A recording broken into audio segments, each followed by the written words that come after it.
ఎట్టకేలకు JDS MP Prajwal Revanna arrest అయ్యారు. గురువారం అర్ధరాత్రి దాటాక ఆయనను బెంగళూరు ఎయిర్పోర్ట్లో సిట్ అధికారులు అదుపులోకి తీసుకున్నారు. జర్మనీ నుంచి నేరుగా బెంగళూరు ఎయిర్పోర్ట్లో దిగారాయన. ఎయిర్పోర్ట్ నుంచి నేరుగా రాష్ట్ర సిఐడి కార్యాలయానికి తరలించారు. జేడీఎస్ ఎంపీ ప్రజ్వల్ రేవన్నను పోలీసులు అరెస్టు చేశారు. మాజీ ప్రధాని దేవేగౌడ మనవడు జేడీఎస్ ఎంపీ ప్రజ్వల్ రేవన్న తీవ్రమైన ఆరోపణలు ఎదుర్కొంటున్న సంగతి తెలిసిందే. మహిళలపై ఆయన లైంగిక దాడికి పాల్పడినట్లు కర్ణాటకలో సార్వత్రిక ఎన్నికలు ముగియగానే వీడియోలు సోషల్ మీడియాలో హంగామా చేశాయి. ఎన్నికలైన మరుసటి రోజు ప్రజ్వల్ దేశం విడిచి పరారయ్యారు.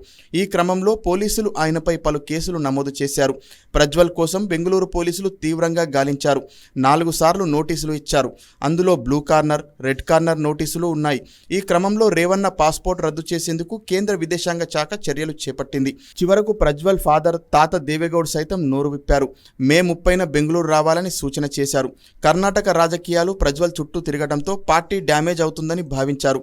మే 31న సిట్ ముందు హాజరవుతానని తొలిసారి వీడియో సందేశం ఇచ్చారు ప్రజ్వల్. ఇదిలా ఉండగా ప్రజ్వల్కు బెంగళూరు కోర్టులో ఎదురుదెబ్బ తగిలింది. ఆయనకు ముందస్తు బెయిల్ పిటిషన్ను న్యాయస్థానం తోసిపుచ్చింది.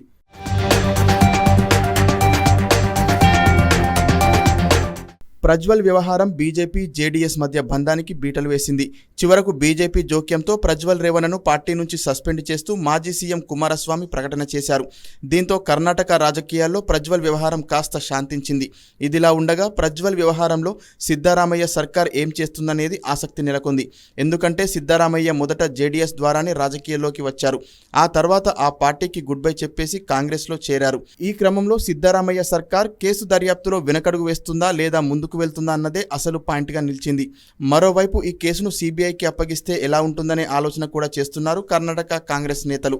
కేసు డిలే అయితే రాజకీయ విమర్శలు జోరందుకుంటాయని, అదే సిబిఐకి అప్పగిస్తే మోడీ సర్కార్ మీదకు చుట్టుకుంటుందని భావిస్తున్నారు. ఎన్నికల ఫలితాల తర్వాత ఈ కేసు వ్యవహారం ఇంకెన్ని మలుపులు తిరుగుతుందో చూడాలి.